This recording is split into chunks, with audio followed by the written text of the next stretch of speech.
ഈ മാസം 27 നിയമസഭാ തെരഞ്ഞെടുപ്പ് നടക്കുന്ന നാഗാലാൻഡിലും മേഘാലയയിലും പ്രചാരണം അവസാന ഘട്ടത്തിൽ. പ്രധാനമന്ത്രി നരേന്ദ്രമോദി നാളെ നാഗാലാൻഡിൽ പ്രചാരണത്തിന് എത്തും. നാഗാലാൻഡിൽ ഭരണ തുടർച്ച ഉറപ്പാണെന്ന ആത്മവിശ്വാസത്തിലാണ് BJP NDPP സഖ്യം. ഈ മാസം 27 വോട്ടെടുപ്പ് നടക്കുന്ന നാഗാലാൻഡിലും മേഘാലയയിലും ഇനി 2 ദിവസങ്ങൾ മാത്രമാണ് പരസ്യപ്രചരണത്തിന് അവസരമുള്ളത്. അവസാനഘട്ടത്തിൽ വാശിയേറിയ പ്രചരണത്തിലാണ് രാഷ്ട്രീയ പാർട്ടികൾ. നാളെ പ്രധാനമന്ത്രി നരേന്ദ്രമോദി നാഗാലാൻഡിലെത്തും.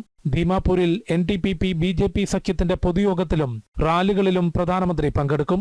നിലവിൽ പ്രതിപക്ഷമില്ലാത്ത സംസ്ഥാനത്ത് കോൺഗ്രസിനെയും നാഗ പീപ്പിൾസ് ഫ്രണ്ടിനെയും പരാജയപ്പെടുത്തി വൻ ഭൂരിപക്ഷത്തിൽ NDPP BJP സഖ്യം അധികാര തുടർച്ച നേടുമെന്നാണ് മുഖ്യമന്ത്രി നെഫ്യൂ റിയോ ഉൾപ്പെടെയുള്ള നേതാക്കൾ വ്യക്തമാക്കുന്നത്.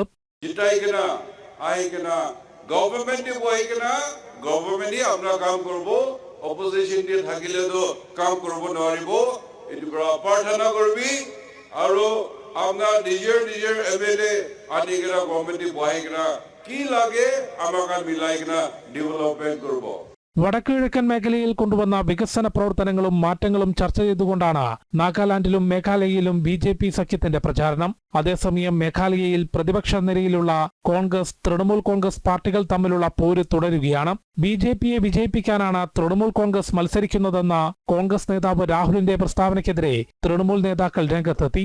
BJPയെ ചെറുക്കുന്നതിൽ കോൺഗ്രസ് പൂർണ്ണമായും പരാജയപ്പെട്ടുവെന്നും തുടർച്ചയായി പരാജയമേറ്റുവാങ്ങിയ പാർട്ടിയിൽ നിന്നാണ് ഇത്തരം വിമർശനങ്ങൾ ഉയരുന്നതെന്നും രാഹുലിനെ വിമർശിച്ചുകൊണ്ട് തൃണമൂൽ നേതാവ് അഭിഷേക് ബാനർജി പറഞ്ഞു.